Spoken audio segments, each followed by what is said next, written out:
Picture this: a world shrouded in eternal twilight, where colossal tides rise and fall beneath the glow of a giant planet hanging heavy in the sky. This isn't science fiction.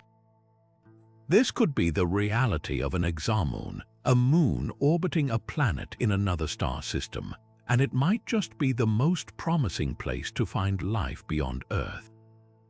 For centuries, we've looked to the stars and wondered if we're alone in the universe. But while planets like Mars or distant exoplanets grab headlines, there's a hidden frontier that could change everything: alien moons. These cosmic companions, tethered to gas giants in far-off systems, might possess the perfect cocktail for life: vast oceans churning beneath icy shells, atmospheres rich with mystery, and energy sources we're only beginning to understand. So what makes these distant moons so special? Imagine a place where gravity dances between a planet and its star, creating tides so powerful they could heat entire oceans from within.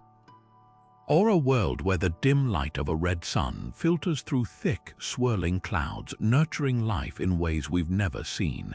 The possibilities are as endless as they are thrilling. And with every new discovery, we're peeling back the layers of these enigmatic worlds, inching closer to answering one of humanity's oldest questions: are we truly alone? Strap in, because today we're diving deep into the science, the mysteries, and the breathtaking potential of exomoons. This isn't just about finding water or bacteria, it's about redefining what life could look like in the farthest reaches of the cosmos. Exomoons are the unseen celestial companions lurking in distant star systems, natural satellites orbiting planets beyond our sun, worlds within worlds that could rewrite the rules of habitability. Unlike the familiar moons of our solar system, these alien satellites exist in environments so extreme and diverse they challenge everything we know about where life can thrive. Take Jupiter's moon Europa with its subsurface ocean. Now imagine that same potential for liquid water, but around a planet 10 times Jupiter's size, bathed in the faint light of a dim red star. That's the promise of exomoons, not just distant rocks, but dynamic worlds where tidal forces, atmospheric chemistry, and even volcanic activity could conspire to create conditions ripe for life. Detecting these hidden gems is like trying to spot a firefly next to a lighthouse. Planets already dim their stars' light by a fraction when they pass by exomoons. Their signal is vanishingly small, buried in the noise. That's why candidates like Kepler 1625 b sparked such excitement. This potential exomoon, orbiting a gas giant 8,000 light-years away, hinted at something colossal: a Neptune-sized satellite tugging subtly on its host planet. If confirmed, it would dwarf anything in our solar system, proving that moons out there play by entirely different rules.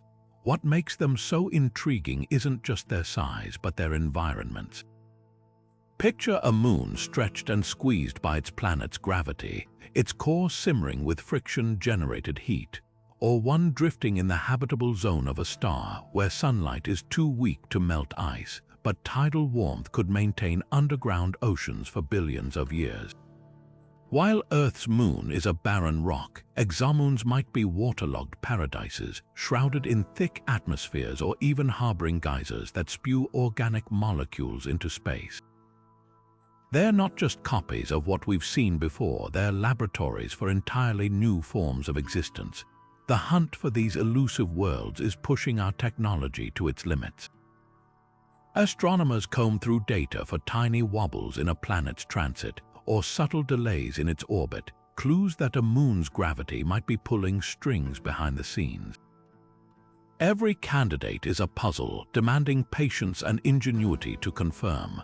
But with next-generation telescopes like the James Webb peering deeper into space than ever before, we're on the verge of unveiling an entire new class of worlds. And if just one of them holds even microbial life, the implications would be staggering. We wouldn't just be finding life elsewhere, we'd be discovering it in a place no one thought to look. Spotting an exomoon is like trying to hear a whisper in a hurricane. These faint cosmic shadows leave only the tiniest fingerprints on the data we collect. But astronomers have developed ingenious ways to tease out their signals from the noise, each method revealing a different piece of the puzzle. Take transit timing variations, where a planet's moon tugs it slightly off schedule as they cross their star's face. Imagine a pendulum swinging with perfect rhythm, then someone nudges it. That tiny hiccup in timing, that could be the gravitational handshake of an unseen moon. Kepler 1625b's curious transit delays first hinted at its possible Neptune-sized companion, showing how even subtle irregularities can betray a moon's presence. But here's the catch: starspots, planetary rings, or even other nearby planets can mimic these signals, turning every candidate into a celestial whodunit. Then there's the microlensing approach, where gravity bends light like a magnifying glass. When a star and its planets pass in front of a more distant star, their combined gravity creates fleeting brightenings, and if a moon's mass joins the mix, it leaves a distinct bump in the light curve. It's like spotting the shadow of a bird perched on a moving car's windshield, brief but telling. Yet this method only works during rare alignments, leaving astronomers waiting years for the perfect cosmic lineup. Direct imaging sounds straightforward until you realize most exomoons would appear a billion times dimmer than their host stars, like photographing a candle flickering next to a lighthouse. Future telescopes equipped with coronagraphs might block out stellar glare to reveal such faint companions, but for now, we're limited to studying planetary systems still glowing from their formation heat, where young moons might shine more brightly in infrared. The real game changer: next-generation tools like the James Webb Space Telescope. With its unprecedented sensitivity, Webb could analyze the atmospheric composition of transiting exoplanets, and if certain chemicals appear out of sync with the planet's rotation, that irregularity might trace back to an orbiting moon's own atmosphere. It's detective work on an astronomical scale, where every photon carries clues. As we push these techniques to their limits, each failed detection teaches us more than we expected, reshaping our understanding of what moons can be and where we should look next. The habitable zone, often called the Goldilocks zone, is that sweet spot around a star where temperatures are just right for liquid water to exist. Too close and water boils away, too far and it freezes solid. For planets, this zone defines the prime real estate in the search for life. But exomoons flip this idea on its head. These moons don't just rely on starlight for warmth. They have a secret energy source, the relentless gravitational tug of war with their host planet. Take Jupiter's moon Io, the most volcanically active world in our solar system. Its fiery surface isn't powered by the sun but by Jupiter's gravity, which stretches and squeezes the moon like a cosmic stress ball, generating enough heat to melt rock. Now imagine an exomoon orbiting a super-Jupiter in a distant system. Even if it's far from its star, buried in frozen darkness, those same tidal forces could keep underground oceans liquid for eons. Suddenly, the traditional habitable zone expands dramatically. Moons once written off as icy wastelands might be teeming with hydrothermal vents, their rocky floors crackling with chemical energy ripe for life. This tidal heating effect isn't uniform, though. A moon's orbit matters. The more elliptical, the stronger the gravitational needing. Europa, with its probable subsurface ocean, owes its potential habitability to this very phenomenon. But around a massive exoplanet, the scale changes entirely. A moon in a tight, eccentric orbit could experience tidal heating so intense it rivals the warmth of Earth's tropics, all while drifting far outside the star's conventional habitable zone. And here's where things get even stranger. Some exomoons might be locked in resonant orbits with sibling moons, their gravitational dances amplifying the tidal effect. Picture a system where multiple moons tug at each other, creating a feedback loop of friction and heat enough to sustain oceans even in the frigid outer reaches of a planetary system. It's a radical departure from the sun-centric model of habitability we're used to, suggesting life could thrive in places sunlight barely touches. The implications are staggering. A red dwarf star's habitable zone might sit so close that planets there are tidally locked, one side scorched, the other frozen, but a moon orbiting a gas giant in that same system. Tidal heating could balance the extremes, creating temperate pockets beneath icy crusts. Suddenly, the galaxy's most common stars, dim, cool red dwarfs, become even more intriguing targets in the search for life. We're not just looking for Earth twins anymore. We're hunting for worlds where the rules of habitability are rewritten by the hidden hand of gravity. Consider Europa, one of Jupiter's most enigmatic moons, a frozen world with cracks snaking across its icy shell like scars. Beneath that frozen crust, scientists believe a vast ocean churns, kept liquid not by sunlight, but by the relentless gravitational pull of Jupiter itself. This is tidal heating in action, a process so powerful it could transform icy wastelands into potential cradles for life. Now, scale that up to an exomoon orbiting a super-Jupiter 10 times more massive than our own gas giant. The gravitational forces at play would be unimaginably stronger, flexing the moon's core like a ball of clay in an artist's hands. Every stretch, every squeeze generates friction, and that friction becomes heat, enough to melt ice, fuel volcanic vents, and perhaps even sustain ecosystems entirely independent of starlight. What's fascinating is how this changes the equation for habitability. On Earth, life thrives on sunlight and photosynthesis, but in the pitch-black depths of Europa's ocean or a similar exomoon's hidden sea, organisms might harness chemical energy from hydrothermal vents, just like extremophiles clustered around Earth's own ocean floor geysers. Except here, the energy source isn't the sun. It's the moon's own internal furnace, stoked by the gravitational dance with its planet. Imagine a world where these tidal forces are so intense they create lava oceans beneath the ice, vast, bubbling cauldrons of molten rock where temperatures soar higher than Earth's deepest trenches. In such an environment, life might evolve to thrive in scalding waters, fed by minerals spewed from underwater volcanoes. Or picture a moon with an ice shell thin enough for geysers to blast organic-rich plumes into space, a tantalizing target for telescopes hunting biosignatures. The possibilities grow even stranger when we consider time. Tidal heating isn't constant. As a moon's orbit shifts over eons, the intensity of this gravitational kneading waxes and wanes. An exomoon might spend millions of years frozen solid before a planetary encounter jolts it into a new orbit, reigniting its subsurface furnace. Life there would need to endure long periods of dormancy, only to reawaken when the heat returns, a cycle as dramatic as seasons but spanning geological ages. This isn't just about finding life as we know it.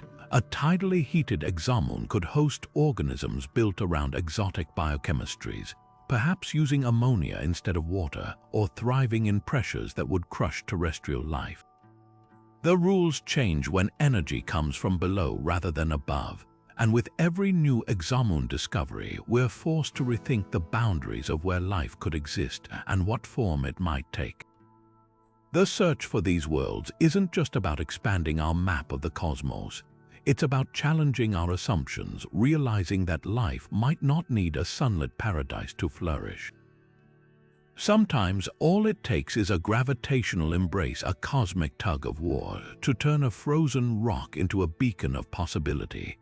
An exomoon's atmosphere could be its lifeline or its downfall. Unlike planets, these celestial satellites face a double threat: radiation from their star and gravitational interference from their host planet. Yet some might cling to atmospheres thicker than Earth's, while others barely hold onto a whisper of gases. The difference comes down to a cosmic balancing act involving mass, distance, and magnetic shields. Take a massive exomoon with strong gravity. It could trap gases efficiently, creating an envelope dense enough to distribute heat and protect against radiation.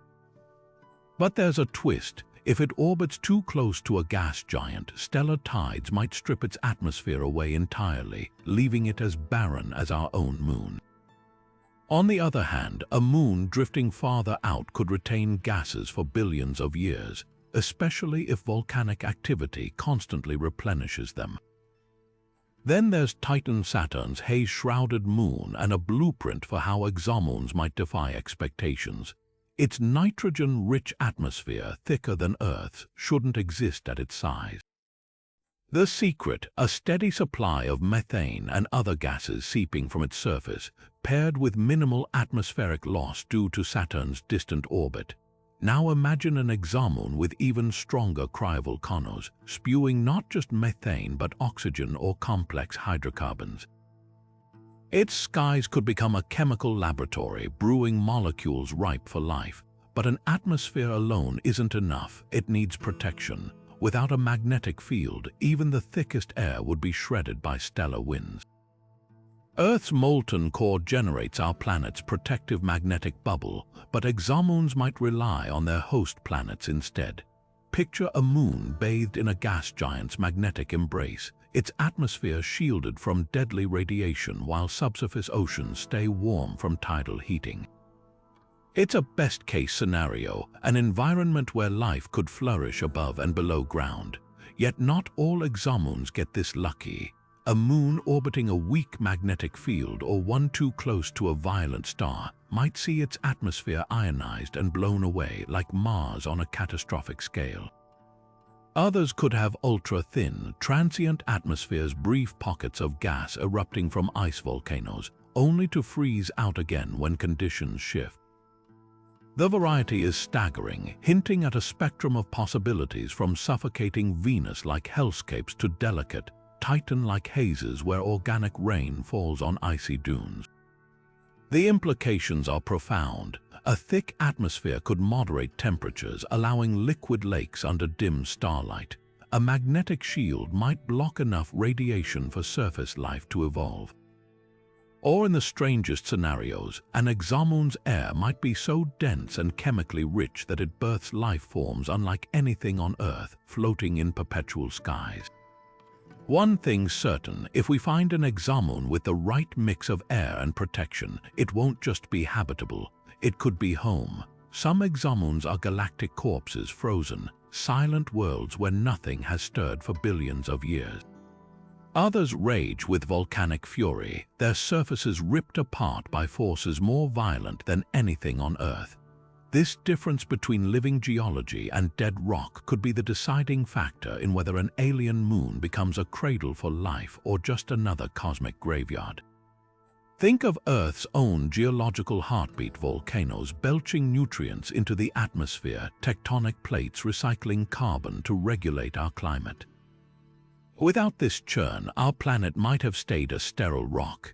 Now apply that to an exomoon orbiting a distant gas giant.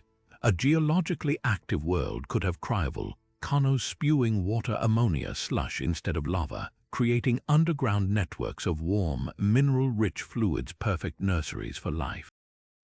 Subsurface quakes might fracture icy crusts, allowing chemical exchanges between buried oceans and surface ice. Every tremor could be stitching together the ingredients for biology in real time. Compare that to a dead exomoon, no heat, no movement, just ice as old as the solar system itself. Without geological activity, any initial organic molecules would lie dormant, trapped in frozen stasis. There'd be no hydrothermal vents to concentrate chemicals, no tides squeezing heat from the core. It's the difference between a bubbling laboratory and a locked freezer. But activity isn't always gentle. Imagine a super EO, an exomoon so violently volcanic its surface is constantly resurfaced in molten sulfur or silicate lava. Too much heat and any potential life would be sterilized, too little and the chemistry stalls. The sweet spot lies in balance, enough energy to drive reactions, but not so much that complex molecules get shredded.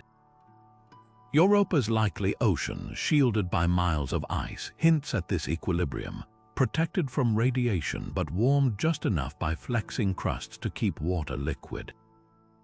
The wildcard mixed systems. Picture an exomoon with a dead icy shell but a churning metallic core, its magnetic field flickering to life during close planetary passes. Or one with sporadic cryovolcanism dormant for millennia until a gravitational nudge from a sibling moon reignites its engines.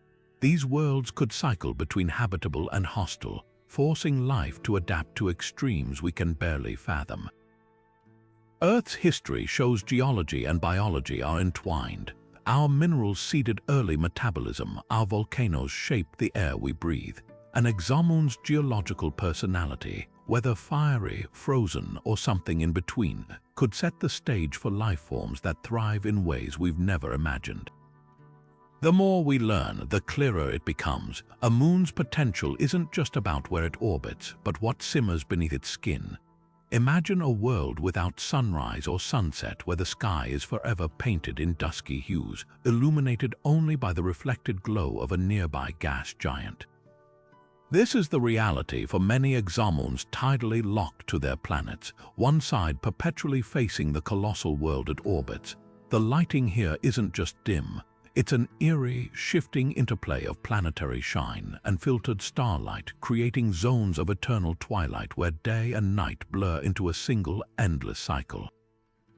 In these twilight belts, the conditions are unlike anything on Earth. Near the boundary between the moon's light and dark sides, temperatures could hover in a narrow, life-friendly range, cool enough to prevent evaporation but warm enough to avoid total freezing. Photosynthetic organisms here wouldn't bask in direct sunlight but might evolve to harness the faint, scattered glow bouncing off their planet's cloud tops. Think of Earth's deep-sea corals, which thrive on bioluminescence in the abyss, except here, the entire ecosystem could rely on indirect second-hand light for energy. Then there's the extreme scenario, a moon so far from its star that the primary illumination comes from its planet's own infrared radiation. Picture a landscape bathed in the dull red warmth of a gas giant's heat, where any potential life would rely on chemosynthesis rather than photosynthesis, drawing energy from chemical reactions in the soil or water. Forests wouldn't be green, but perhaps pitch black, their leaves adapted to absorb every possible photon from the faint ambient glow. Creatures might evolve massive, sensitive eyes to navigate near darkness, or abandon vision altogether, relying on other senses like echolocation or electromagnetic fields. But tidal locking doesn't just affect light, it reshapes climate. The permanent twilight zone could host swirling winds, driven by the temperature difference between the moon's scorching dayside and frigid nightside. Weather patterns here would be stranger than fiction. Storms that never dissipate, rain that falls sideways in slow motion, or fog banks lingering for centuries. Life in such a place would need to endure relentless stability, where seasons don't exist and the environment changes only over geologic time, the most fascinating possibility. Hybrid ecosystems, near geothermal vents or tidal heated hot springs, organisms might switch energy sources depending on planetary phase, harnessing faint photosynthesis during the gas giant's full phase, then retreating to chemical energy when the world eclipses its star. It's a rhythm set not by days or years, but by the intricate gravitational dance between moon, planet, and star. These aren't just thought experiments. They're windows into how resilient and creative life could be when pushed to the absolute limits of existence. If life thrives in Earth's deepest caves or Antarctic ice, why not in the eternal dusk of an alien moon? The challenge isn't just finding these worlds, it's learning to recognize the subtle signatures of life that plays by rules we've yet to imagine. Beneath the icy crust of Saturn's moon Enceladus, a hidden ocean rages, completely sealed off from the universe, its existence betrayed only by geysers spewing water into space. Meanwhile, Earth's oceans bask under open skies, their waves churned by wind and warmed by sunlight. These two extremes, subsurface and surface oceans, represent radically different blueprints for habitability on exomoons, each with its own tantalizing promises and brutal challenges. Subsurface oceans, like those suspected on Europa or Enceladus, are cosmic bunkers. Shielded by miles of ice, they're protected from radiation, asteroid impacts, and even the harsh vacuum of space. Liquid water here persists thanks to tidal heating or radioactive decay in the core, creating stable environments that could endure for billions of years. But stability comes at a cost. No sunlight means no photosynthesis, forcing any potential life to rely entirely on chemosynthesis, harvesting energy from hydrothermal vents or chemical reactions in the rock. The upside: these oceans might be more common than we think. Ice is abundant in the outer reaches of star systems, and tidal forces could liquefy it around countless exomoons. The downside: detecting life there would require drilling through planetary-scale ice sheets, or catching a plume ejected into space, a fleeting opportunity measured in minutes. Surface oceans, on the other hand, mirror Earth's vibrant, sunlit waters. Imagine an exomoon with just enough atmosphere to prevent evaporation, but not so much that it triggers a runaway greenhouse effect. Here, photosynthesis could thrive, potentially supporting complex ecosystems. But surface oceans face existential threats: too close to a star and they boil away, too far and they freeze solid. Even if they persist, atmospheres can be stripped by stellar winds or tidal forces, leaving the ocean exposed to space. And then there's the detection problem. While surface water might reflect starlight in telltale ways, distinguishing between an ocean and a vast glacier from light years away is like trying to spot a wet mirror in a snowstorm. The debate over which environment is more likely to host life hinges on energy. Subsurface oceans offer longevity, but scarcity life would cluster around rare hydrothermal vents, fighting for scarce resources. Surface oceans provide abundant solar energy but gamble on climate stability. And then there's the wild card: hybrid worlds. Picture an exomoon with a thin, icy shell, peppered with cracks where ocean and space briefly meet. Geysers could launch organic material into orbit, creating a feedback loop between subsurface chemistry and atmospheric processes. Or a moon with seasonal melts, partial surface oceans that come and go over millennia, forcing life to adapt between darkness and light. Detecting these oceans from afar pushes our technology to the brink. Subsurface oceans might reveal themselves through indirect signs: excess infrared heat from tidal friction, or chemical imbalances in an exomoon's atmosphere hinting at hidden water. Surface oceans could leave glints in reflected starlight or distinctive oxygen signatures from aquatic photosynthesis. But confirmation would likely require next-generation telescopes capable of analyzing atmospheric water vapor or catching the ripple of waves distorting a gas giant's reflected light. Ultimately, the answer might lie beyond the either-or dichotomy. The universe loves variety. Some exomoons may harbor both environments, with subsurface seas feeding surface meltwater pools through icy fissures. Others could alternate between phases, freezing and thawing over cosmic timescales. What's clear is this: liquid water, in any form, transforms a barren rock into a frontier of possibility. Whether buried in darkness or shimmering under alien skies, exomoon oceans remind us that life doesn't need familiar shores, just a chance to begin. On a distant exomoon, lakes don't ripple with water, they slosh with liquid methane, their surfaces so cold that raindrops fall as organic sleet. This isn't a fantasy, it's a plausible reality based on what we've already seen in our own cosmic backyard. Take Titan, Saturn's largest moon, where rivers of hydrocarbons carve valleys into ice as hard as bedrock. Now imagine a super Titan orbiting a gas giant in another star system, its methane cycles turbocharged by tidal forces or exotic atmospheric chemistry. The result: a world where weather runs on liquefied natural gas and shorelines are paved with organic tar.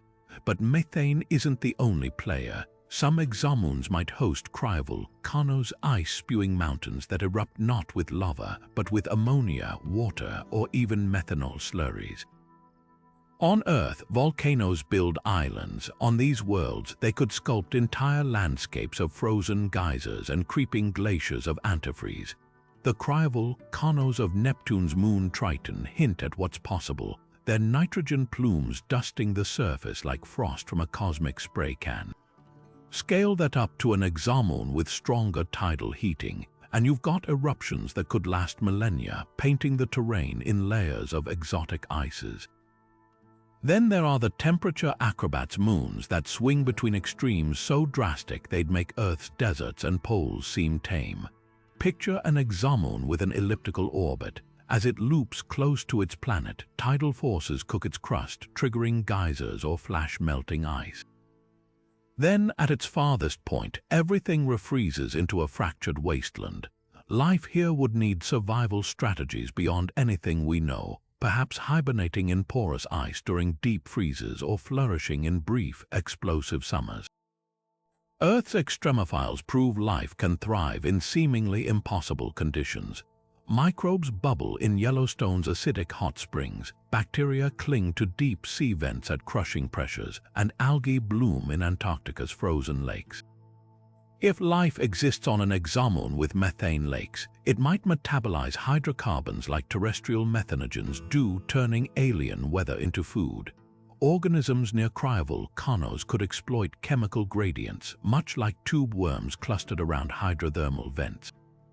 And for those enduring wild temperature swings, they might resemble tardigrades, Earth's microscopic survivors, capable of drying out and reanimating when conditions improve. The most radical possibilities defy earthly logic entirely. A methane-based ecosystem might rely on lipids instead of proteins or use novel solvents in place of water. Life in cryovolcanic zones could evolve to feed on the energy released when exotic ices crystallize, a process that generates heat in some chemistries. And on moons with extreme seasons, organisms might synchronize life cycles not to sunlight, but to gravitational tides growing rapidly when planetary pulls stretch their world, then retreating into dormancy. Every extreme exomoon climate rewrites the playbook for habitability. They're not just hostile versions of Earth, they're entirely new paradigms where life's building blocks might be unrecognizable to us. Yet somewhere in that strangeness, nature could have found a way. The deeper we look, the clearer it becomes. Life doesn't need comfort, it just needs a chance. Exoplanets steal the spotlight in the search for alien life, but exomoons might hold the ultimate advantage in the right conditions. It all comes down to how each world handles the brutal realities of space radiation, stability, and energy. A planet orbiting a red dwarf star, for example, faces deadly flares that could strip its atmosphere and fry any emerging life. But an exomoon tucked in the shadow of a gas giant might enjoy two layers of protection: the planet's magnetic field deflecting stellar radiation, while tidal heating warms its core independently of the star's fickle light. Consider the problem of tidal locking. Planets close to dim stars often become eyeball worlds, with one scorching day side and a frozen night side. An exomoon around such a planet could avoid this fate. Even if the host planet is locked, the moon's own rotation and orbit might create dynamic temperature zones where sunlight and planetary heat mix. Picture a moon with a permanent twilight belt, where liquid water could pool in the temperate margins between extremes. Yet exomoons have their own Achilles heel: gravitational stress. Too close to their planet, and they risk being torn apart or stripped of their atmosphere. Too far, and they lose the tidal heating that could sustain oceans. Meanwhile, a well-placed exoplanet in the habitable zone gets steady, gentle warmth from its star. No gravitational gymnastics required. Earth owes its longevity to this kind of stability, and many exoplanets could share that advantage. But here's where exomoons flip the script. A gas giant's gravity well can act as a cosmic shield, intercepting asteroids that might otherwise pummel a moon's surface. Compare that to Mars, a planet with no giant protector where asteroid impacts likely snuffed out any early chances for life.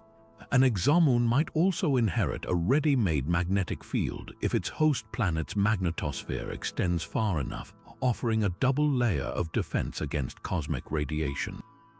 Then there's the wild card hybrid systems. Imagine a super-Earth exoplanet with its own large moon, both orbiting in the habitable zone. The planet could enjoy sunlight-driven seasons, while the moon benefits from tidal heat and radiation shielding, a best-case scenario where both worlds might independently develop life. Or consider a rogue exomoon torn from its planet and drifting through interstellar space, warmed only by radioactive decay.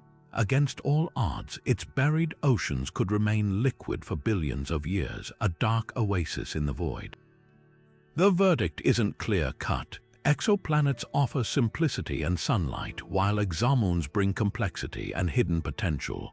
But if we've learned anything from our own solar system, it's that moons can be just as dynamic and maybe even more hospitable than the planets they orbit. The search for life shouldn't just scan Earth like worlds. Sometimes the most promising real estate isn't the planet at all, it's the moon next door. Searching for life on an exomoon isn't about spotting little green beings waving back at us, it's about decoding the faint chemical whispers hidden in light. Every atmosphere tells a story, and biosignatures are the punctuation marks that could reveal a living world. Oxygen, for instance, is Earth's most blatant billboard for life. It's a reactive gas that shouldn't linger in an atmosphere without something constantly replenishing it, like photosynthesis. But on an exomoon, oxygen alone isn't enough. A tidal heated world with intense radiation might split water vapor into oxygen and hydrogen, creating a false positive. That's why scientists hunt for pairs oxygen alongside methane, a combination that shouldn't coexist without a biological engine constantly refreshing both gases. Imagine a moon where bacterial mats belch methane into an oxygen-rich sky, their metabolic handiwork imprinting a detectable duet in the atmosphere's spectrum. Methane isn't the only molecule worth tracking. Dimethyl sulfide, a compound only produced by marine phytoplankton on Earth, could hint at ocean-dwelling life on water-rich exomoons. Then there's nitrous oxide, laughed off as laughing gas here, but on another world it might be the exhaust of microbial metabolism. The trick is separating biology from geology. A methane spike could come from volcanic vents just as easily as from alien microbes.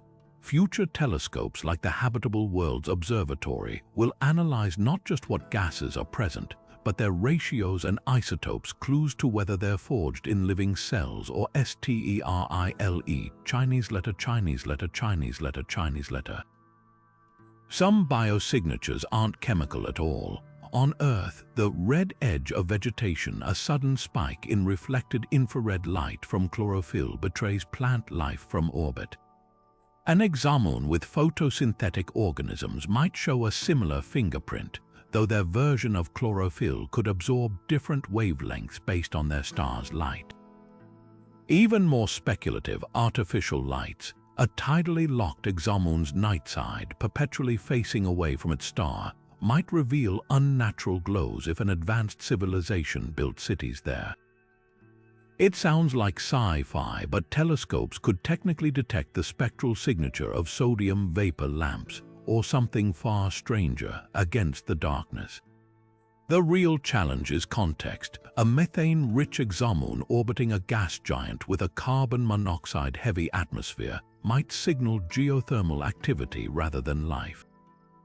That's why astronomers need technosignatures, too, like industrial pollutants or even engineered megastructures altering light curves. The upcoming James Webb and next-gen telescopes won't just sniff the air. They'll map weather patterns, track seasonal changes, and listen for atmospheric heartbeats, the rhythmic rise and fall of gases that could betray biological cycles. False positives lurk everywhere. A moon with subsurface life might show no atmospheric signs at all, while a sterile world with cryovolcanoes could mimic biology's calling cards. The solution: multispectral archaeology. By comparing an exomoon's light across hundreds of wavelengths, scientists can reconstruct not just what's in its sky, but how those elements dance together. The difference between a lifeless chemical reactor and a world breathing with biology. Every flicker of light carries a story. We're just learning to read the language. Gas giants don't just anchor exomoons in orbit, they shape their cosmic destiny. Think of Jupiter, our solar system's shield, its magnetic field deflecting deadly radiation that would otherwise sterilize nearby worlds.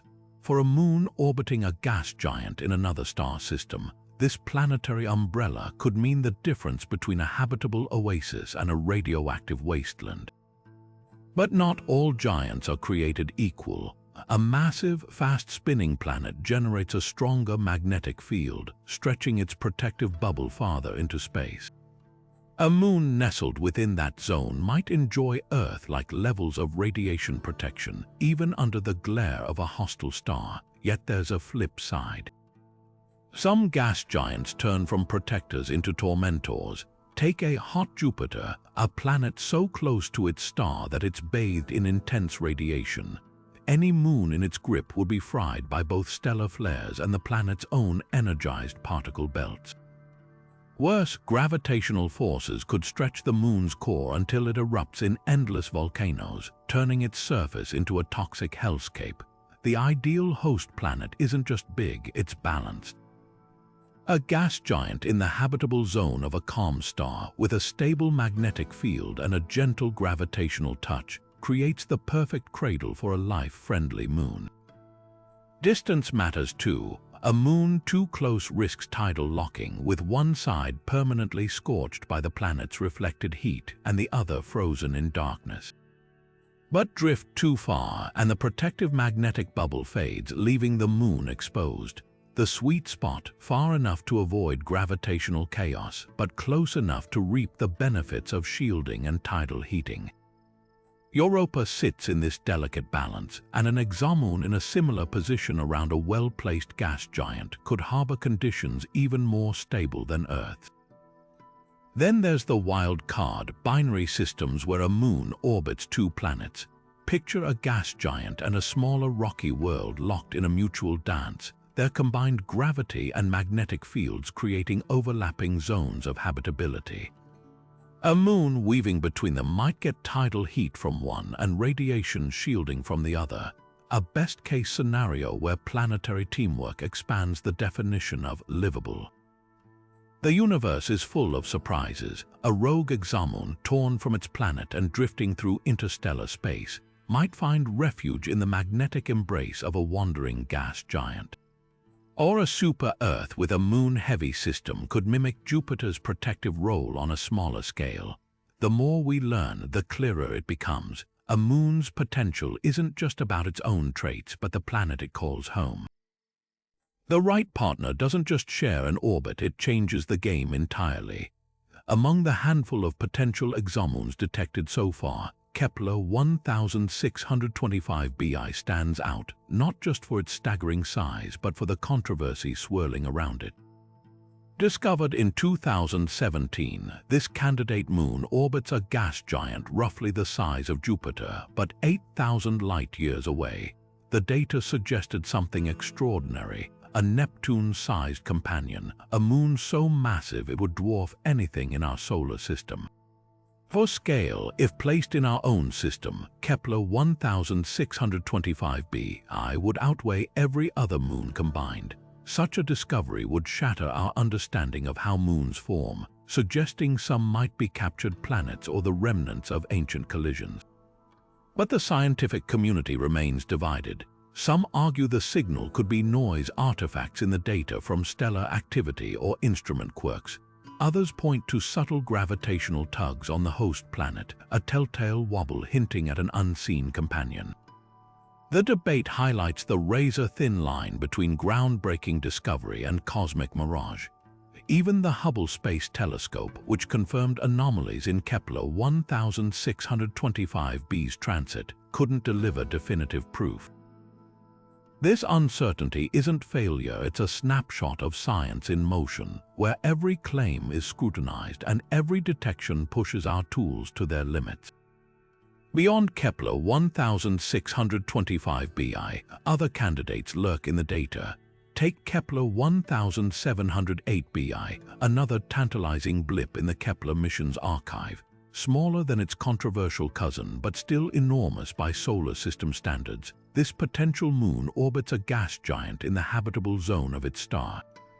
Unlike Kepler 1625b, its orbit is wider, reducing tidal heating but raising intriguing questions. Could such a moon retain a thick atmosphere? Might its position allow for stable liquid water without the crushing gravity of a close orbit? The answers could redefine what habitable means. The challenge isn't just finding these worlds, it's confirming them. Exomoons hide in the shadows of their host planets, their signals drowned out by stellar glare or masked by planetary atmospheres. Future missions like the European Space Agency's Plato Telescope or NASA's upcoming Nancy Grace Roman Space Telescope aim to change that. With sensitivity tuned to spot the faintest of wobbles and dips, they'll scan thousands of systems, hunting for the subtle fingerprints of moons. Targets abound. Systems like TOI 700, with its Earth-sized planet in the habitable zone, could host smaller, Earth-like moons, places where tidal forces and starlight blend into a recipe for life. Or consider TRAPPIST-1 tightly packed planets, where gravitational resonances might shepherd moons into stable orbits despite the chaos. Each candidate is a puzzle, demanding patience and ingenuity to solve. Every disputed detection teaches us more about cosmic oddballs and the delicate dance of gravity that shapes them.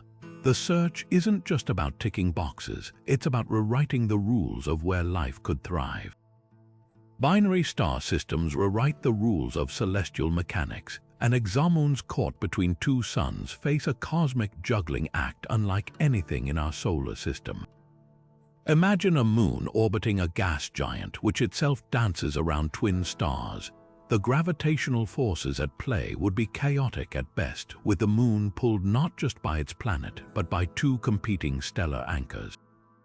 Stable orbits here aren't impossible, but they're precarious, often limited to tight, fast loops close to the host planet or distant, wide paths where the stars' combined pull is more predictable.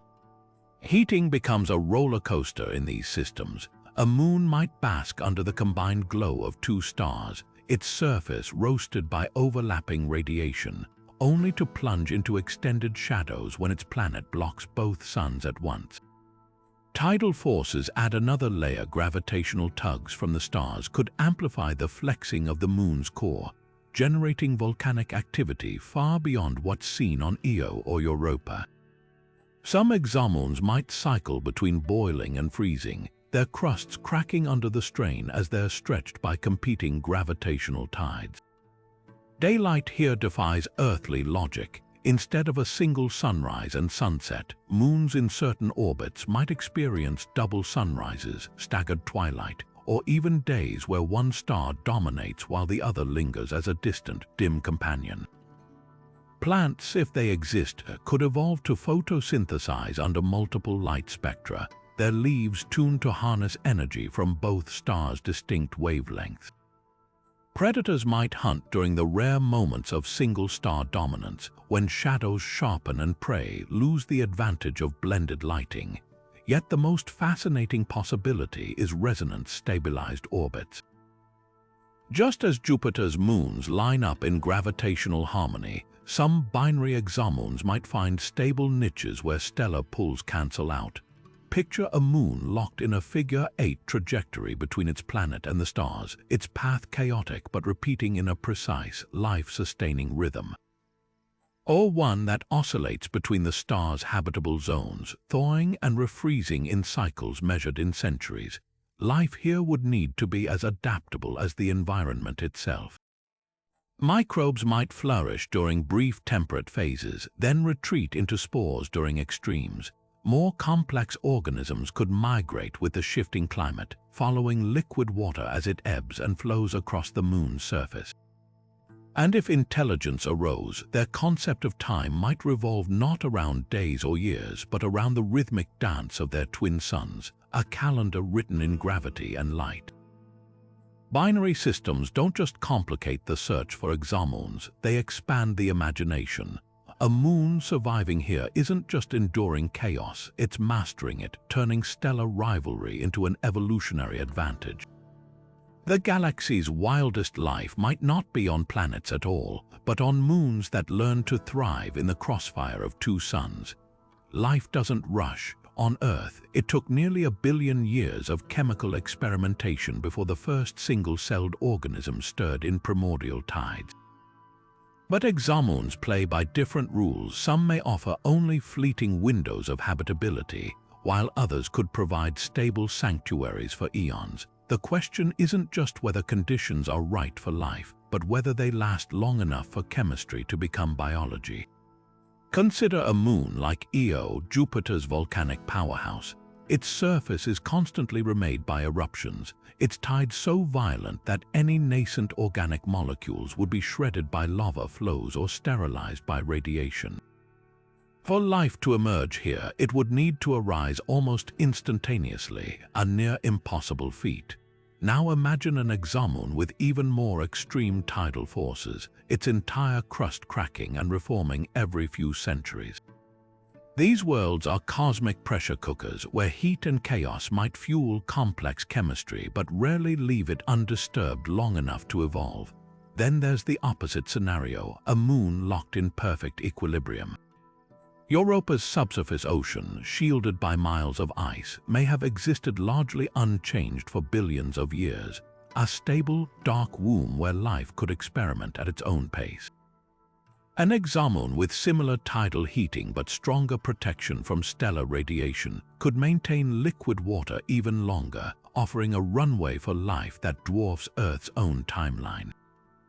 The difference comes down to energy balance. Too much tidal flexing and the moon burns itself out, too little and it freezes solid. The sweet spot lies in moderation, enough warmth to prevent stagnation, but not so much that the environment resets itself constantly. Timing isn't just about duration, it's about consistency. Earth's climate has swung between ice ages and tropical epochs, yet life clung on through every shift. An exomoon might face even wilder swings, periods of intense volcanic activity followed by deep freezes as its orbit evolves. Some organisms could adapt to these cycles, lying dormant during harsh phases and flourishing when conditions improve. Others might thrive in isolated refuges, deep sea vents that persist despite surface chaos, or underground aquifers insulated from changing skies, the wild card. Catastrophic interruptions, a close encounter with another moon or a rogue planet could yank an exomoon into a new orbit, abruptly altering its tidal heating or exposing it to deadly radiation. Alternatively, a gas giant's shifting magnetic field might suddenly withdraw its protective embrace, leaving a once habitable moon vulnerable. On cosmic timescales, stability is fragile. What seems like a permanent oasis could vanish in a geological instant. Yet life is stubborn. Earth's extremophiles survive in boiling acid, crushing depths, and even the vacuum of space. If life emerged on an exomoon during a quiet phase, it might find ways to endure even as conditions deteriorate, retreating into spores, hibernating in ice, or evolving unprecedented survival strategies. The clock isn't just ticking for the moon, it's ticking for the ingenuity of life itself. The search for habitable exomoons isn't just about finding water or warmth, it's about finding worlds with the patience to wait for life to spark and the resilience to let it flourish. Some may be flashes in the pan, brilliant but brief. Others could be slow-burning embers, nurturing life's experiments for epochs longer than Earth has existed. The universe doesn't care about our timelines. It only asks one question: given enough time and the right conditions, what's possible? Could intelligent civilizations arise on an exomoon? The idea isn't just science fiction, it's a tantalizing scientific possibility wrapped in cosmic challenges. Unlike planets where sunlight fuels ecosystems, exomoons would need to harness alternative energy to power advanced societies. Tidal forces might provide the answer. Picture a civilization built not on solar panels but on geothermal taps, drawing heat from their moon's flexing core. Or imagine floating cities on methane seas, using hydrocarbon tides to generate electricity in ways we've barely conceptualized. The constraints are daunting, but so were Earth's oceans to early humans until ingenuity turned barriers into highways. Science fiction loves the trope. Think indoors forested moons in Star Wars or the floating mountains of Pandora in Avatar. These visions capture the imagination but often skip the physics. A real-life indoor would need to overcome brutal radiation without a magnetic field, while Pandora's bioluminescence hints at biology adapted to perpetual twilight. The truth might be stranger. An advanced Exomoon society could thrive underground, tapping tidal energy to illuminate vast cavern networks. Their sky might be the glow of plasma rivers in magnetic auroras, their sun the rhythmic pulse of geothermal vents. The biggest hurdle isn't just energy, it's time. For intelligence to emerge, stability is key. A moon prone to extreme volcanic cycles or chaotic orbit shifts would reset evolutionary progress like a cosmic etch-a-sketch. Yet a world like Europa, with its steady subsurface ocean, could offer the longevity needed for slow, iterative learning. Imagine a species that evolves in darkness, developing sonar or electromagnetic sensors instead of sight, their technology built to navigate ice labyrinths rather than open plains. Their breakthroughs might seem alien to us, a mathematics based on fluid dynamics or engineering optimized for shifting tectonic ice. Then there's the ultimate test, spaceflight. Escaping a gas giant's gravity well from a moon's surface would demand propulsion technology far beyond our chemical rockets. But what if their planet's magnetosphere became a slingshot? Or they harnessed atmospheric mining, skimming their giant's hydrogen clouds for fuel. The obstacles are immense, but so is human creativity, and we're proof that intelligence finds a way. Perhaps the most fascinating question isn't whether Exomoon civilizations exist, but how they'd perceive the universe. To them, their gas giant might dominate the sky like a celestial deity, its phases dictating culture and myth. Eclipses could mark sacred dates, and planetary auroras might inspire art we can't even fathom. If they looked outward, their night sky wouldn't show stars as pinpricks, but as fleeting sparks between their planet's colossal storms. Their entire cosmic perspective would be shaped by living in a world within a world. The gap between sci-fi fantasy and astrophysics isn't as wide as we think. Every impossible moon in fiction has a real-world counterpart that defies expectations in its own way. The universe doesn't care about our assumptions, only about what's physically possible. And somewhere, in the tidal pull of a distant gas giant, a moon might be spinning the thread of a story we've yet to imagine. The glow of an Exomoon's night side might betray more than just natural phenomena. It could flicker with the telltale signatures of alien technology. Technosignatures, the cosmic breadcrumbs left by advanced civilizations, range from the subtle to the spectacular. Picture a tidally locked moon, its perpetual night side dotted with sprawling city lights, their spectral fingerprints revealing artificial sodium or LD illumination. Telescopes like the upcoming Habitable Worlds Observatory could detect such anomalies, sharper, narrower emission lines than any natural aurora or volcanic glow. But light pollution isn't the only clue. Imagine a Dyson swarm not around a star but nestled in orbit around an Exomoon, its solar collectors harvesting energy from both reflected planetary light and tidal forces. The waste heat from such megastructures would glow in infrared, a beacon of engineered warmth against the cold of space. Radio signals offer another trail to follow.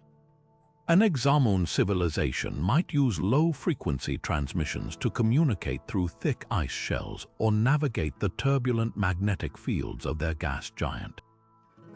Unlike the random bursts of pulsars, these signals could repeat with unnatural regularity or encode mathematical patterns. The challenge, distinguishing them from the natural radio cacophony of a gas giant's storms or auroras. Some researchers propose hunting for synchronized pulses, deliberate, planet-wide timing markers akin to a cosmic lighthouse. Then there's the realm of atmospheric anomalies. Industrial activities could lace an exomoon's air with chlorofluorocarbons or nitrogen dioxide, chemicals unlikely to form naturally in large quantities.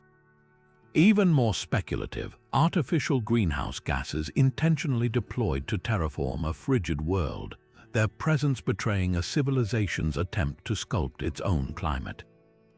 The James Webb Telescope's ability to dissect atmospheric chemistry makes it an unlikely but tantalizing tool for spotting such fingerprints, but active technosignatures raise ethical dilemmas. If we detected a signal, should we respond? The debate splits the scientific community. Proponents of active SETI argue that reaching out accelerates contact, potentially unlocking shared knowledge. Critics warn of the dark forest hypothesis, the chilling idea that advanced civilizations stay silent to avoid attracting predatory neighbors. Broadcasting Earth's coordinates into the void, they argue, is naively reckless. The middle path might lie in passive listening and subtle probes. Laser pulses aimed at promising exomoons or synchronized broadcasts timed to planetary transits could test for responses without full disclosure. Meanwhile, monitoring exomoon atmospheres for sudden, unexplained chemical shifts, like a spike in oxygen coinciding with radio bursts, could hint at coordinated activity. The search isn't just about finding life, it's about deciphering whether it's reached the stage of looking back. The universe's greatest reveal might not come from a planet at all, but from a moon where ingenuity turned tidal forces and dim starlight into the foundation of a civilization. Whether they're whispering across the void or hiding in silence, their presence or absence will force us to confront our place in the cosmic story. The next decade could revolutionize our hunt for exomoons, thanks to bold missions designed to peer deeper into alien systems than ever before. Leading the charge is NASA's Habitable Worlds Observatory, or HAB-X, a space telescope slated for the 2030s with a mirror larger than Hubble's one optimized to block starlight and reveal faint moon-sized companions. Unlike current tools that infer exomoons indirectly, HAB-X aims to see them directly, analyzing their reflected light for signs of water vapor or oxygen. Picture this, a gas giant transiting its star, its silhouette edged by a tiny, crescent-shaped glow, the first visual confirmation of an exomoon's atmosphere. But HAB-X isn't just a camera. Its coronagraph could suppress starlight by a factor of 10 billion, turning the blinding glare of a sun into a manageable backdrop. For moons hiding in the shadows of their planets, this is game-changing. Even more ambitious is LUVOIR, the large UV optical infrared surveyor. With a mirror up to 15 meters wide, 7 times Hubble's collecting area, it could map exomoon surfaces in unprecedented detail.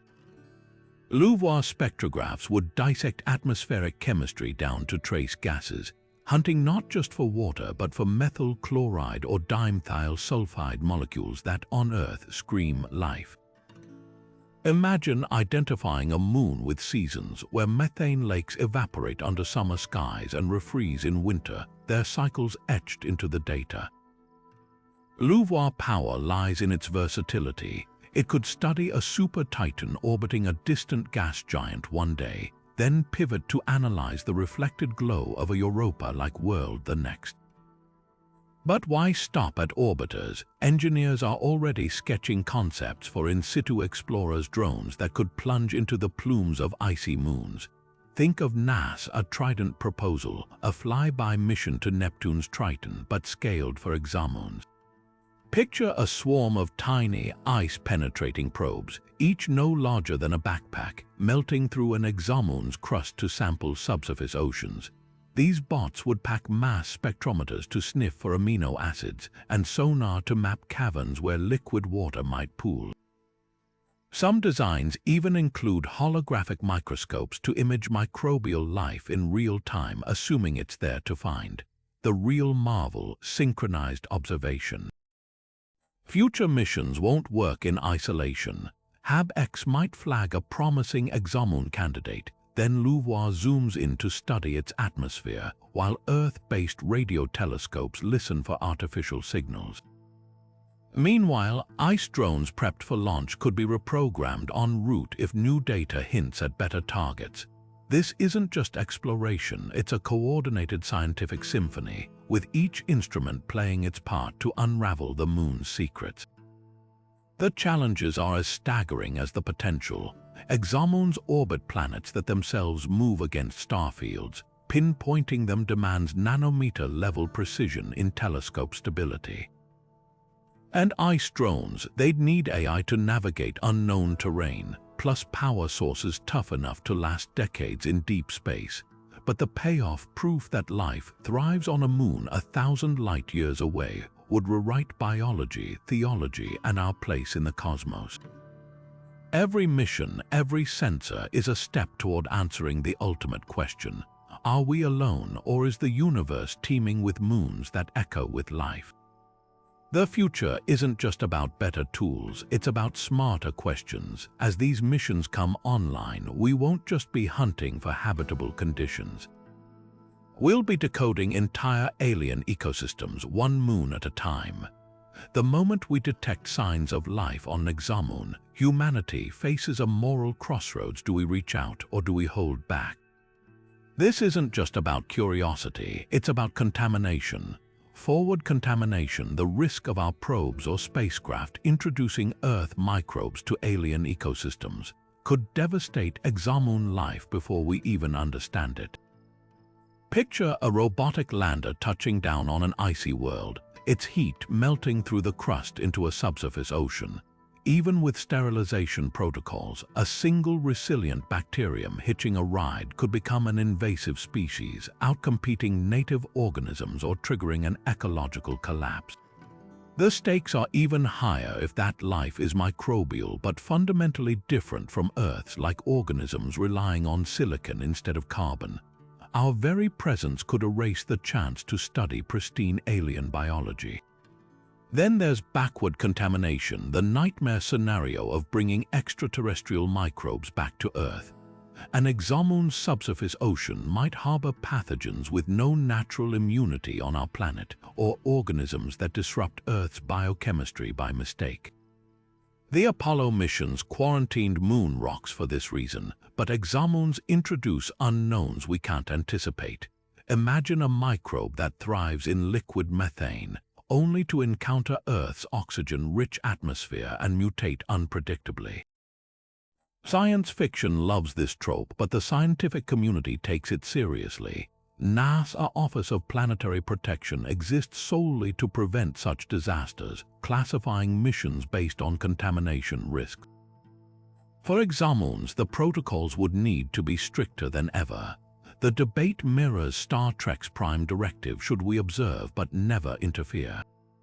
Proponents argue that advanced civilizations have a duty to avoid disrupting developing life, even if it means sacrificing scientific discovery. Critics counter that isolationism denies potential benefits like shared knowledge or mutual survival in a hostile universe. But Exomoons add a twist. What if the life we find isn't intelligent but still complex, like a Europa-style ecosystem of aquatic organisms? Do they deserve the same protection as a technological society, or does their simplicity make study ethically permissible? There's also the question of intent. Accidental contamination is one thing, but deliberate communication like beaming radio signals at an Exomoon carries its own risks. If a civilization exists, would contact trigger cultural shock or even conflict? History offers grim precedents. Earth's own colonial encounters often ended in catastrophe for less technologically advanced societies. Now scale that to cosmic proportions, where the power imbalance could be measured in millennia of scientific advancement, yet doing nothing has consequences too. A telescope detecting biosignatures on Exomoon wouldn't just be a scientific milestone, it'd be a cultural earthquake, reshaping humanity's self-image. To ignore that discovery, to never seek answers, might be its own kind of ethical failure. The middle path might lie in passive observation, studying exomoons from afar, developing non-invasive probes, or even deploying AI scouts programmed to minimize physical contact. But as our technology improves, the line between observation and interference blurs. The dilemma forces us to confront uncomfortable truths. Are we stewards of the cosmos or merely its newest explorers? Does our responsibility grow with our capability? Every mission plan, every transmission debated becomes a reflection of who we are and who we aspire to be. The universe might be indifferent to these questions, but the answers will define us long after the first exomoon life is found. Pandora from Avatar isn't just a fictional paradise, it's a cultural touchstone that shaped how we imagine habitable exomoons. With its bioluminescent jungles and floating mountains, James Cameron's world blends artistry with speculative science. The Moon orbits a gas giant called Polyphemus, bathed in its reflected light, while tidal forces and a magnetic field handwave away radiation concerns. Scientifically, it's a mixed bag. Pandora's atmosphere, thick enough for humans to breathe but laced with toxic gases, nods to real exomoon chemistry, though the floating Hallelujah Mountains defy physics without unobtainium's magical superconductor properties. Yet the core idea, a moon thriving under a giant planet's glow, isn't far-fetched. Tidally heated oceans plausible, a magnetic shield possible if the gas giant's field extends far enough. Where Avatar strays into fantasy is scale. A moon with Earth-like gravity would need impossible density, and those six-legged creatures, evolution on overdrive. Then there's Star Wars' forest moon of Endor, home to the Ewoks. The science here is thinner than an Ewok's battle armor. A moon with Earth-like forests orbiting a gas giant should experience extreme seasons and wild temperature swings as it moves in and out of its planet's shadow. And let's not forget the lack of a visible planetary disk in the sky. Endor's gas giant is conspicuously absent in every shot, but accuracy was never the point. Endor exists to sell plush toys and fuel childhood wonder, not model orbital mechanics. Books take a more nuanced approach. In The Legacy of Heorot by Niven and Pornell, a colony on the moon of a gas giant faces predatory alien wildlife. The authors nail the eerie psychology of living under a looming planet where days are dictated by eclipses rather than sunrise. The moon's ecology, though, relies on imported Earth species, a realistic twist given how sterile tidal-locked moons might actually be. Meanwhile, 2312 by Kim Stanley Robinson imagines moons sculpted into terrariums, their orbits engineered for optimal sunlight. It's less about natural exomoons and more about humanity's audacity to redesign celestial bodies. Video games, though, run wild. Destiny 2 Titan is a methane-soaked nightmare where cities drown under hydrocarbon waves, a nod to Titan's real chemistry dialed to 11. Mass Effect's Elos, a garden moon rebelling against its gas giant's shadow, plays with tidal heating as a plot device. But No Man's Sky takes the cake for creative liberties, generating moons with pink skies and neon flora, where gravity and atmosphere follow no known laws. It's pure escapism, trading realism for kaleidoscopic variety. The trend, science fiction, loves exomoons as backdrops for the exotic, but only a few stories bother with the math. That's okay. These worlds aren't meant to be textbooks, they're playgrounds for the imagination. Yet every time a story gets something right, like Pandora's tidal stresses or the legacy of Heorot's eclipses, it nudges us closer to seeing exomoons not as fantasy but as future destinations. The line between science and fiction blurs a little more with each discovery, and who knows, maybe one day we'll find a moon that outshines them all. Life doesn't always start where it ends up. Sometimes it hitchhikes. The idea of panspermia suggests life could travel between worlds, riding asteroids or comets like cosmic taxis.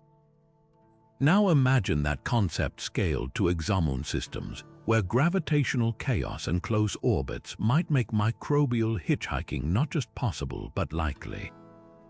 Take our own solar system. When a massive impact blasted Martian rocks into space, some eventually landed on Earth, and a few even carried traces of organic molecules. If Mars once hosted life, those fragments could have been interstellar delivery trucks. Now apply that to a gas giant's moon system, where gravitational nudges and collisions are frequent.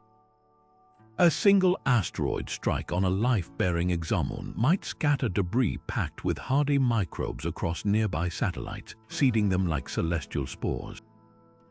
The odds depend on survival. Space's brutal radiation, vacuum, and extreme temperatures should kill most organisms, yet Earth's extremophiles laugh in the face of those conditions.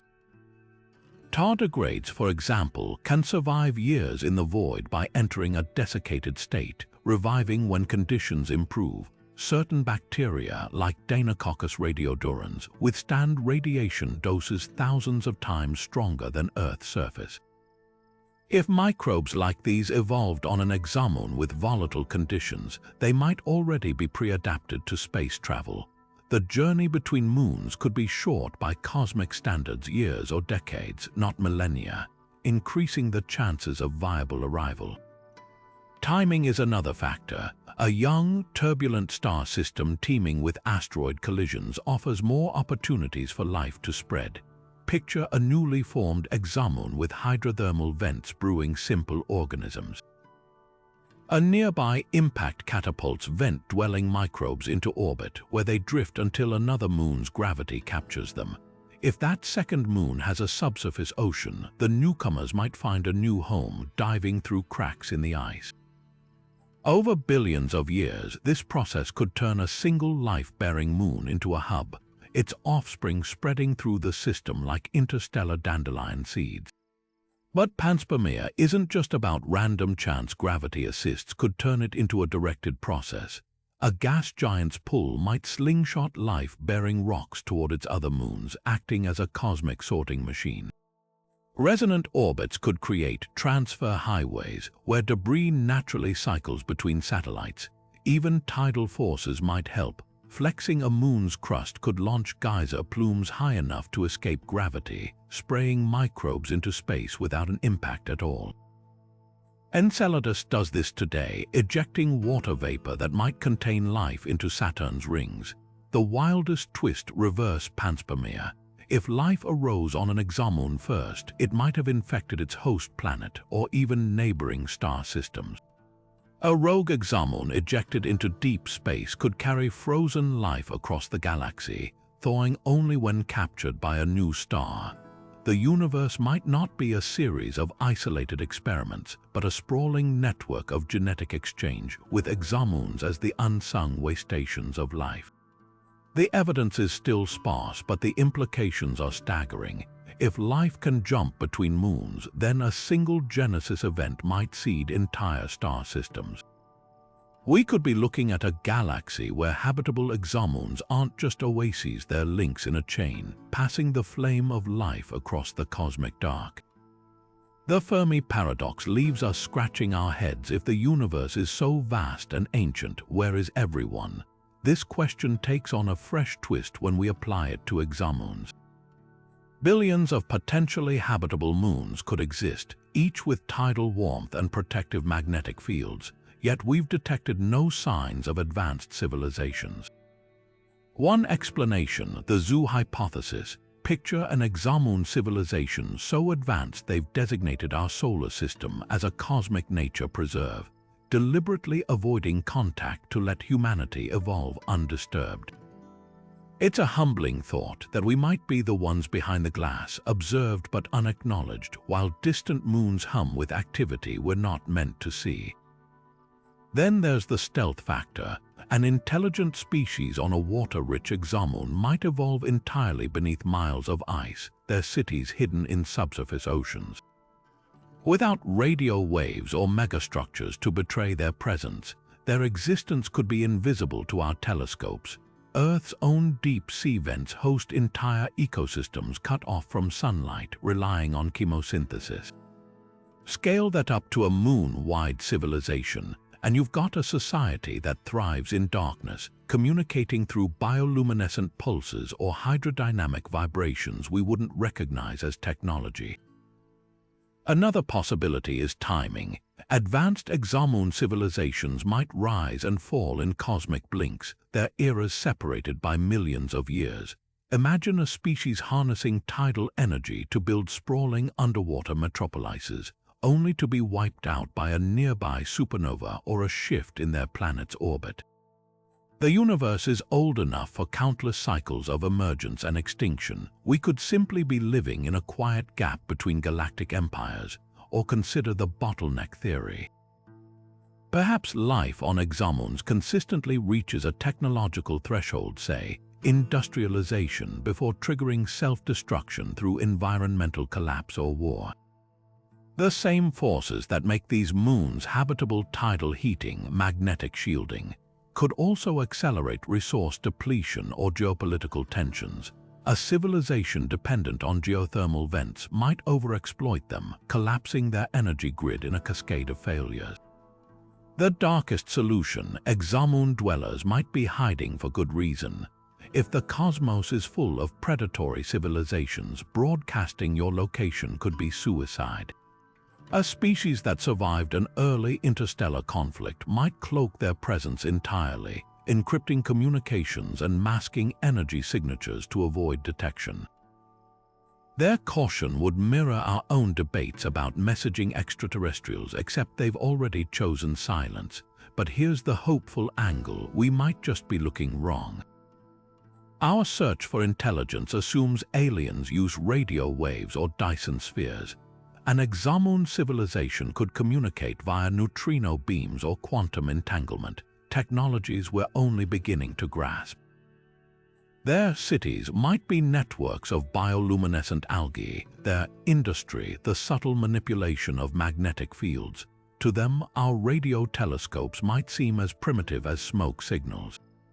The paradox isn't proof we're alone, it's a challenge to expand our imagination. Every Exomoon we discover reshapes the question, reminding us that life might not announce itself in ways we expect.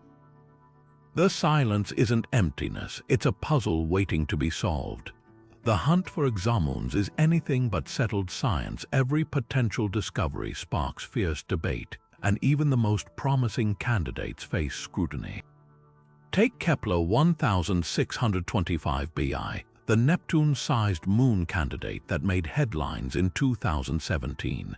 Initially hailed as a breakthrough, subsequent studies chipped away at the evidence, suggesting stellar activity or instrument quirks could mimic a moon's signal. The controversy peaked when a separate team reanalyzed the Hubble data and found no statistically significant moon signature at all. This back and forth isn't failure, it's how science self-corrects. As Dr. Laura Kreidberg of the Max Planck Institute puts it, extraordinary claims demand extraordinary evidence, and Exomoons are teaching us patience. But skepticism isn't the only headline. Some researchers are flipping the script entirely, proposing Exomoons that defy conventional origins. A recent paper in the Astrophysical Journal theorized rogue Exomoons, worlds torn from their planets during cosmic collisions, now drifting freely through space. These orphans wouldn't orbit stars or gas giants, but might retain thick hydrogen atmospheres, trapping enough heat to keep subsurface oceans liquid for billions of years. It's a radical idea, yet mathematically plausible. Dr. Maria H. Jorth, co-author of the study, explains, a rogue Exomoon could be a dark, nomadic oasis, warmed only by its own residual heat or radioactive decay.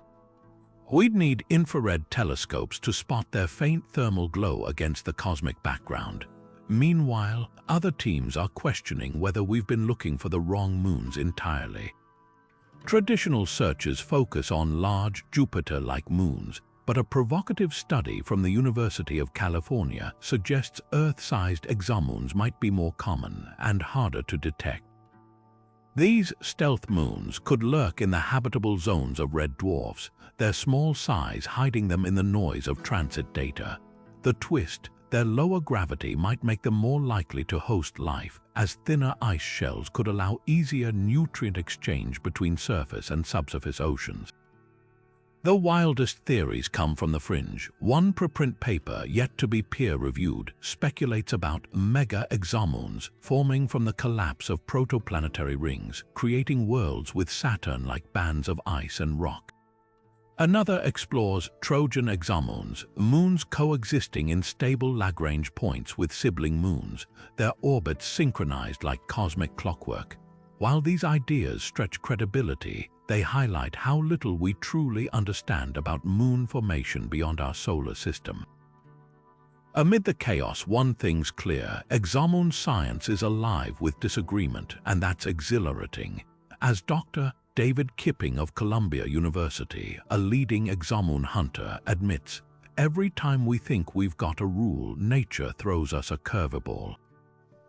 Whether it's debunking past finds or dreaming up new possibilities, the controversies aren't setbacks, they're signposts pointing toward a deeper, weirder truth.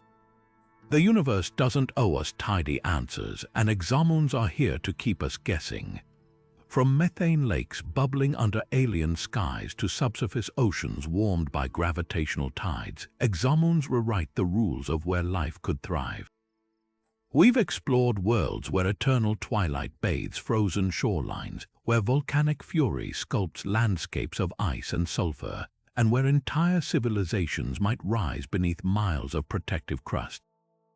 The possibilities are as vast as they are thrilling: tidal heating turning frozen wastelands into warm oases, magnetic fields shielding delicate atmospheres, and chemistry dancing in ways we've barely begun to imagine.